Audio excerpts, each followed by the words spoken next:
Welcome to the Aaron Wren Newsletter Audio Edition. For more content and to subscribe, please visit aaronwren.com. That's AARONRENN.com.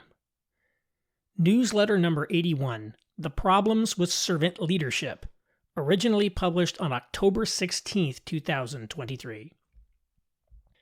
The name of the violent radical left group Antifa stands for Anti-Fascist Action. On Twitter, you will sometimes see people say to those criticizing Antifa, Antifa stands for anti-fascist, so if you don't like Antifa, you must support fascism. The term servant leadership functions similarly in evangelical circles. They imbue the phrase with particular specific meanings that transform it from a self-evidently good concept into an evangelical term of art. If you criticize those meanings, you'll then be accused of supporting selfish leadership. Servant leadership, properly understood, is an almost self-evident virtue. Of course we want leaders who lead in the genuine service of others and of the institutions they lead. But there are problems with the way evangelicals talk about servant leadership, particularly when it comes to married men. It's part of why men turn to online influencers instead of the church. As I noted in my WSJ op-ed on that topic, online influencers provide an aspirational vision of manhood. Traditional authorities like the church provide a servant leader vision that is extremely unappealing and, more importantly, wrong in important ways. The call to servant leadership. Conservative evangelicals, ones who hold to the so-called complementarian gender theology, affirm that husbands are the head of the home. This is heavily qualified, however, and one such qualification is that headship means service rather than authority. Or at least to the extent that such authority exists, it can only be used for service. The term servant leader was present in the early complementarian movement, though was not especially stressed. John Piper, in his opening chapter from the Complementarian text, Recovering Biblical Manhood and Womanhood, wrote, quote, "The call to leadership is a call to humble oneself and take the responsibility to be a servant leader in ways that are appropriate to every differing relationship to women," unquote. But the word servant leader only occurs a handful of times in this long book. I haven't come across Wayne Grudem, the other principal architect of complementarianism, using it. Women's studies professor Mary Kassian, who is among the originators of complementarianism, echoed Piper when she wrote, "Men have a responsibility to exercise headship in their homes and church family, and Christ revolutionized the definition of what that means. Authority is not the right to rule, it's the responsibility to serve," unquote. And Rachel Green Miller, who has been described as post-complementarian, wrote in Beyond Authority and Submission, quote, "A servant leader isn't so much a leader who learns to serve, but a servant who learns to lead through service," unquote. British evangelical John Stott, shaped in a different tradition but who is a sort of soft complementarian, uses similar language to deny that headship means authority, but does mean responsibility. He wrote, quote, "Headship implies some degree of leadership, which, however, is expressed not in terms of authority, but responsibility," unquote. From Decisive Issues Facing Christians Today. The main popularizer of the term servant leader as applied to husbands today may well be Tim Keller. In their very popular book, The Meaning of Marriage, Tim and Kathy Keller write, quote, "But an even bigger leap was required to understand that it took an equal degree of submission for men to submit to their gender roles. They are called to be servant leaders. In our world, we are accustomed to seeing the perks and privileges accrue to those who have higher status. But in the dance of the Trinity, the greatest is the one who is most self-effacing, most sacrificial, most devoted to the good of the other. Jesus redefined all authority as servant authority. Any exercise of power can only be done in service to the other, not to please oneself." Unquote. Nancy Pearcey's new book, The Toxic War on Masculinity, has an entire chapter that expands on this topic. She's gotten a lot of flack over it.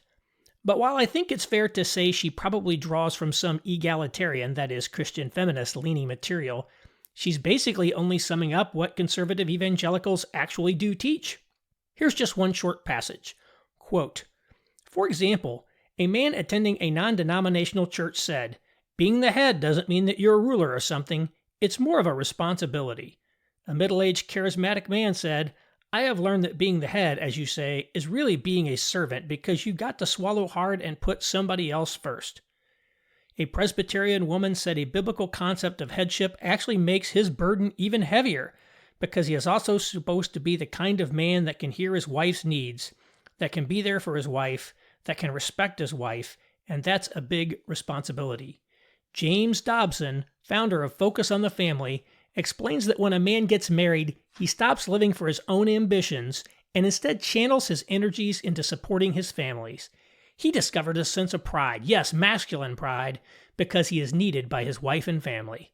Needed not only for protection and financial provision, but also for love and affection. Unquote. Because Jesus said that he came not to be served, but to serve, these people would all seem to be on solid ground. But there are some problems with the way they talk about this. I will address 2 of them today. What service should be provided? The matter of servant leadership immediately prompts certain questions. What is the service to be provided? To whom? Who makes those decisions? Who decides whether or not the man is doing a good job at serving? These are pretty fundamental, but evangelicals tend not to address them explicitly. This is the first problem. Their patterns of rhetoric, however, imply that servant leadership essentially means catering to the desires of your wife and children. And if that's the case, they also implicitly get to be the judge of whether you are doing a good job. Kathy Keller said in a Family Life Today interview that, quote, a head's job is to use their authority to please, meet needs, and serve. A head does not get all the perks, all the privileges, choose the control of the remote, all this, pick the color of your car to buy, etc. Your headship is expressed in servanthood primarily, unquote. There's a similar line in the meaning of marriage. Quote, he does not get to use his headship selfishly, to get his own way about the color of the car they buy, who gets to hold the remote control, and whether he has a night out with the boys or stays home to help with the kids when his wife asks him, unquote. We see here clearly that the correct answer is for him to stay home and help with the kids when his wife asks him. This is an example of the patterns of rhetoric used to suggest servant leadership means catering to your wife's desires. Pleads, meets needs, and serves sound as like what a restaurant waiter does. They're even more direct later in the book, writing, quote, Jesus never did anything to please himself. A servant leader must sacrifice his wants and needs to please and build up his partner, unquote. Note that the husband must not only sacrifice his wants, but his actual needs as well in order to please his partner. Following Jesus, he's never to do anything to please himself. Mark Driscoll operates similarly. In news number 77, I quoted him saying, quote, there are, however, moments in the marriage where the husband and wife don't agree. And we're not talking here about a lesser secondary issue. It's a date night and he wants steak and she wants fish and they can't agree on where to go. Those are easy. Just give her what she wants. Those are easy. Just love her, just serve her, do what she wants, unquote. Most of the time, husbands are simply to give their wives whatever they want, even if the wife is behaving selfishly. Russell Moore said similarly in his book, The Storm-Tossed Family, quote, a husband's leadership is about a special accountability for sabotaging his own wants and appetites with a forward-looking plan for the best interest of his wife and children. Headship is not about having one's laundry washed, or one's meals cooked, or one's sexual drives met, but rather about constantly evaluating how to step up first to lay one's life down for one's family, unquote. The quotes in the previous section also lean in this direction. In their book Soul Searching, The Religious and Spiritual Life of American Teenagers, Christian Smith and Melina Lundquist Denton describe the beliefs of teenagers as moralistic therapeutic deism, in which, quote, God is something like a combination divine butler and cosmic therapist, unquote. This sounds remarkably like how the evangelical idea of the servant leader works in practice. Evangelicals have an incredibly bleak view of what it means to be a married man. They basically teach that it's his job to be his wife's manservant. And this isn't even all of the negatives when it comes to complementarianism. They literally theologically teach that everything that happens is the man's fault, for example.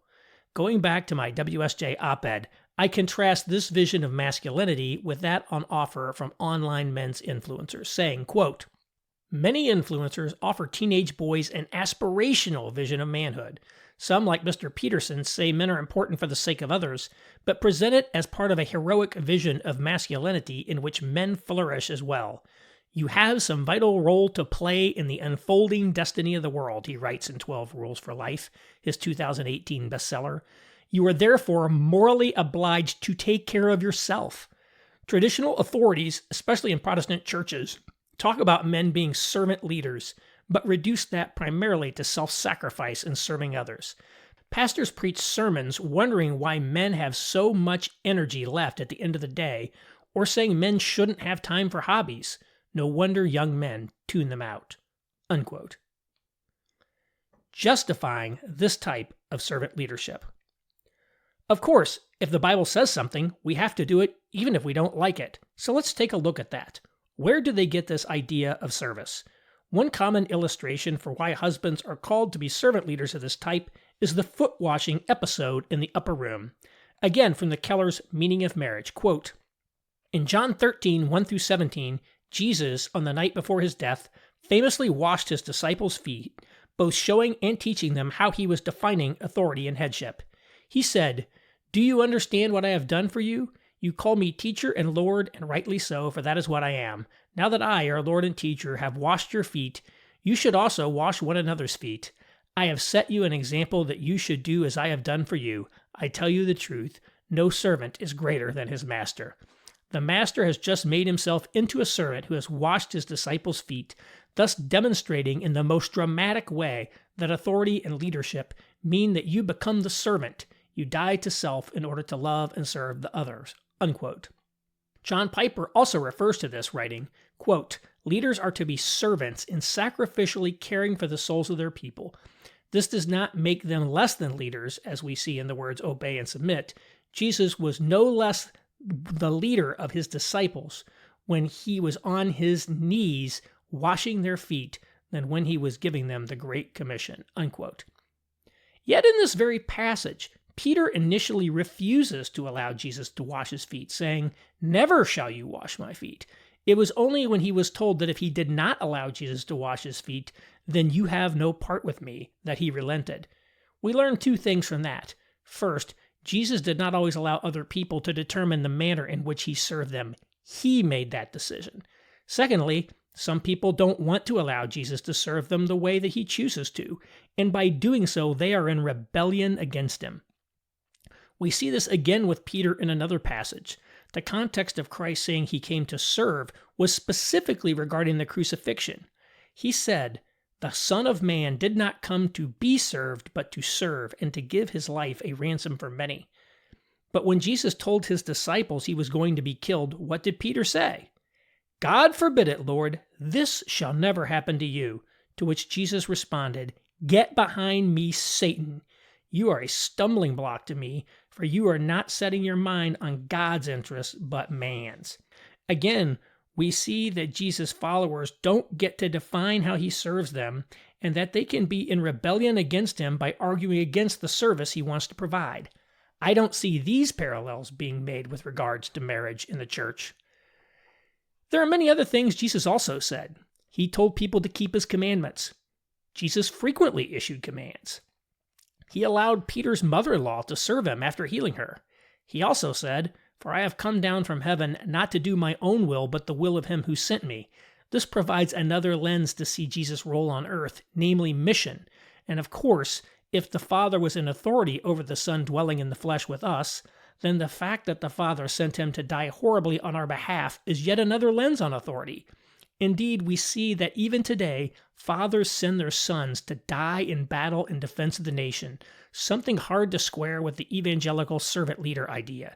Jesus also sent his disciples out 2 by 2 to preach repentance, casting out demons, and healing the sick. This also shows his authority being used for the sake of mission. There seem to be a vast array of biblical examples that fall outside of what evangelicals teach about husbands and servant leadership. I always say that I'm not a theologian or Bible teacher. Maybe there's a good response to all these points. The key is they are never addressed. the vision of leadership, service, and authority they draw from the Bible is highly curated and limited in scope when it comes to men. Servant leadership extends to mission. A second way their servant leadership concept fails is in the way it excludes mission. Complementarianism was developed in response to the feminist movement during the 1980s, and it was clearly affected by that environment. We see this in the fact that its teachings are primarily restricted in scope to two matters: men as head of the home and a male-only pastorate. While leading architect John Piper himself takes a more expansive view of gender complementarity, most of the complementarian works, including by him, are restricted to these two matters. Additionally, even these two matters are treated as essentially arbitrary decisions by God. They deny that men are better by nature suited than women to be the head of the home, for example. I'm not going to provide detailed supports for these points today, but just as one example, John Piper once wrote, quote, "The roles of leadership and submission in the marriage are not based on competence. God never said that the man is appointed to be the head because he is more competent, or that the woman is appointed to submission because she is less competent." Unquote.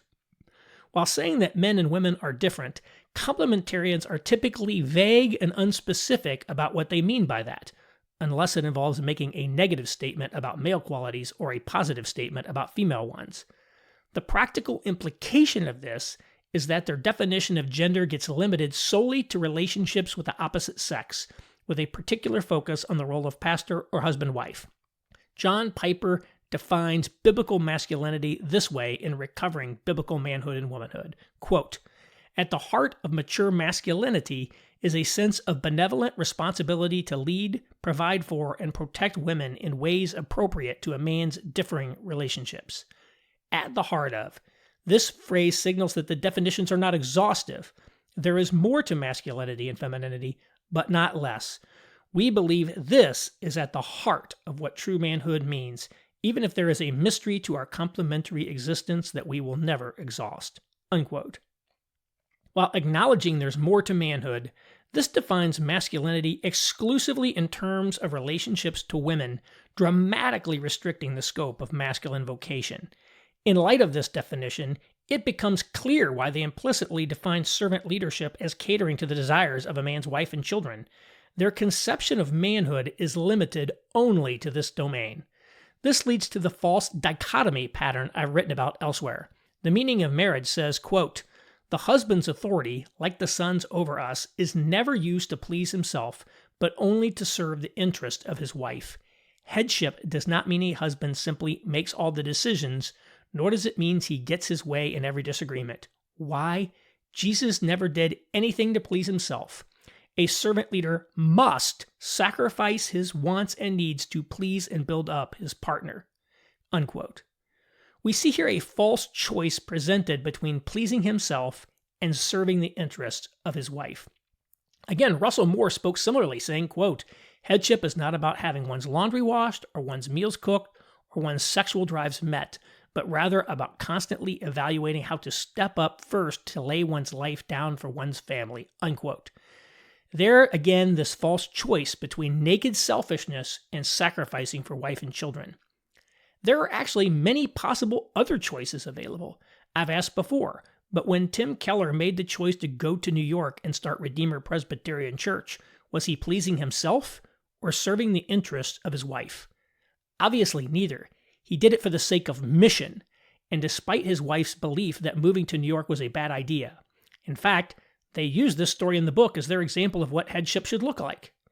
The objects of service in the Bible are clearly not always limited to man's wife and children. Peter brought his wife along with him in the support of his apostolic mission, for example. The evangelical definition of manhood, by equating a man's mission with serving his wife and kids, orients the household inwardly and denies outward mission. There's something wrong with this. I don't think they really believe this. We can see that from the way the Kellers used the decision to start Redeemer Pres as an example. But when they are giving instructions about men, manhood, and marriage, this is what they tend to teach. I'm not sure why they do it, but their pre-commitment to a de facto form of modern gender sameness almost mandates this outcome. Unlike influencers such as Jordan Peterson or Jack Donovan, they are, with rare exceptions, unwilling to strongly articulate substantive gender complementarity. Thus, the only thing that distinguishes a man qua man is the way he relates to his wife. In these evangelical teachings, a man has no legitimate claims of his own he can assert, no legitimate desires or aspirations he can hold, no mission in the world to undertake. A black man might be able to raise a valid claim for justice in their world, but only because he's black, not because he's a man. Masculinity is reduced to self-sacrifice and service, primarily to his wife and children. This isn't right. It seems to be derived from a highly circumscribed reading of the Bible under the influence of second-wave feminism, creating a system renowned sociologist James Davison Hunter once called doublespeak. I've also never seen a convincing historic pedigree for this kind of thought and practice. The people who teach this bad form of servant leadership don't even live it out themselves. Most of them appear to be very ambitious, very professionally successful, and very much focused on mission outside the home, not service to their wife and kids. Men are right to turn away from this. I consider correcting these faulty teachings on gender to be one of the most important to-dos in getting the church ready for the negative world. It's critical to our own community strength, the well-being of our families, and mission to reach all those men and women turning to online influencers. Coda. There is a venerable literary tradition that identified masculinity with the act of artistic creation, the process that forges beauty from an unyielding raw material. Among those following this view, a definition of masculinity is bound up with purposive construction. Manhood is seen as the conjoining of disparate elements into an ordered whole, the imposition of form upon chaos, a kind of aesthetic confabulation, obviously the counterpoint to motherhood. In the emphasis on effective ends, there is a certain inescapable resemblance here between the masculinity of the thinker, who adds beauty or knowledge to society, and the masculinity of the worker or peasant, measured in cruder material enterprise. No one has said it better than the 19th century British essayist and aesthete Walter Potter. Masculinity in art, according to Potter, has to do with the tenacity of intuition and substantive purpose, the spirit of construction as opposed to what is literally incoherent or ready to fall to pieces. Unquote. David D. Gilmour, Manhood in the Making.